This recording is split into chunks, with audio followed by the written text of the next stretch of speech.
اعوذ باللہ من الشیطان الرجیم بسم اللہ الرحمن الرحیم۔ ناظرین، آج کی اس ویڈیو میں ہم آپ کو بتائیں گے کہ کیوں سلطان محمود غزنی نے اپنے چھوٹے بھائی سے تخت لے لیا اور پھر خود تخت پر بیٹھا اور بیٹھ کر سلطان بنا۔ یہ جاننے کے لیے آپ ہمارے چینل کو سبسکرائب کر دیں، ساتھ ہی بنے ہوئے بیل آئیکن کو دبا دیں تاکہ ہماری ہر آنے والی نئی ویڈیو آسانی سے آپ تک پہنچ سکے۔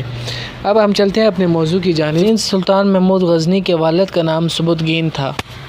اسی وقت آج سے تقریباً 1023 سال پہلے اس شہر بلخ میں سبکتگین کا انتقال ہو گیا، اور ادھر محمود غزنی سبکتگین کی وفات کے وقت اس کے پاس نہیں تھا، بلکہ وہ نیشا پور میں سامانی سلطنت کے خلاف ایک بغاوت کو کچل رہا تھا۔ اس نے اپنے بھائی سے حکومت چھیننے کی کوشش بھی نہیں کی۔ جب سبکتگین کا انتقال ہوا تو سلطان محمود غزنی اپنے والد کے پاس نہیں تھا، اس لیے اس کے والد نے اس کے چھوٹے بھائی کو تخت پر بٹھا دیا اور سلطنت اس کے حوالے کر دی۔ لیکن جب اسے یہ معلوم ہوا کہ اس کا بھائی سلطنت کی دولت دونوں ہاتھوں سے لٹا رہا ہے تو وہ خاموش نہ رہ سکا۔ اس نے اپنے چھوٹے بھائی اسماعیل کو ایک پیغام بھجوایا اور پیشکش کی کہ اگر اسماعیل باقی سلطنت چھوڑ دے تو محمود غزنی اسے بلخ اور خراسان کا حکمران تسلیم کر لے گا۔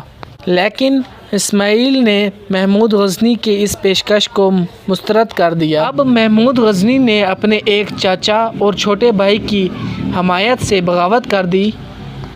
محمود غزنی اپنی فوج اور اتحادیوں کے ساتھ غزنی کے قلعے کی طرف بڑھا تاکہ خزانے اور قلعے پر قبضہ کر سکے۔ اتفاق دیکھیے کہ اسماعیل بھی اس وقت غزنی میں نہیں تھا، بھی غزنی کی طرف دوڑا تاکہ محمود سے پہلے وہاں پہنچ سکے، اور پھر تاریخ کا یہ اتفاق بھی دیکھیے کہ دونوں بھائی ایک ہی وقت میں غزنی کے قریب پہنچ گئے، اور اب غزنی کے قلعے پر قبضے کے لیے دونوں میں جنگ شروع ہو گئی۔ اسماعیل کے لشکر میں ہاتھی بھی شامل تھے اور بظاہر اس کا پلہ بھاری نظر آ رہا تھا، لیکن محمود غزنی جیسے منجے ہوئے کمانڈر کے سامنے اتنا بڑا اس کا لشکر زیادہ دیر ٹک نہ سکا۔ لڑائی میں اسماعیل کی فوج جلد ہی پستہ ہو گئی، لیکن غزنی کا قلعہ ان دونوں کے قریب ہی تھا، اس لیے اسماعیل اپنے ساتھیوں کو لے کر جلدی سے قلعے میں داخل ہو گیا۔ اسماعیل نے جلدی سے قلعے کے اندر آ کر پوزیشن سنبھال لی۔ اب صورتحال یوں تھی کہ اسماعیل غزنی کے قلعے اور شاہی خزانے پر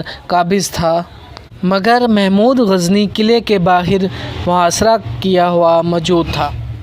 لیکن اسماعیل کے ساتھ مسئلہ یہ تھا کہ وہ قلعے کے اندر رہتے ہوئے یہ خزانہ استعمال نہیں کر سکتا تھا، اور اس خزانے کو استعمال کرتے ہوئے باہر سے بڑی فوج بھی تیار نہیں کر سکتا تھا، کیونکہ باہر محمود غزنی تھا۔ اس وجہ سے وہ قلعے کے اندر رہتے ہوئے باہر سے کوئی بھی قوت یا طاقت نہیں حاصل کر سکتا تھا۔ تو پھر کچھ عرصے بعد اس نے مایوسی میں ہتھیار ڈال دیے۔ پھر اسماعیل نے قلعے اور خزانے کی چابیاں محمود غزنی کو پیش کر دیں۔ محمود غزنی نے اسماعیل سے پوچھا کہ اگر جنگ میں تم جیت جاتے تو مجھ سے کیا سلوک کرتے؟ اسماعیل نے کہا کہ میں تمہیں ایک ایسے قلعے میں قید کر دیتا جہاں عیش و آرام تمام سامان موجود ہوتا۔ محمود غزنی نے بھی پھر ایسا ہی کیا۔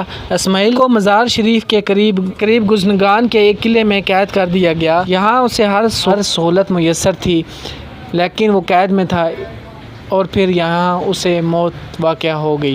محمود غزنی پھر 30 سال کی عمر میں تخت پر بیٹھا تھا، لیکن اس کی حیثیت بھی اپنے باپ کی طرح سامانی سلطنت کے گورنر کی ہی تھی۔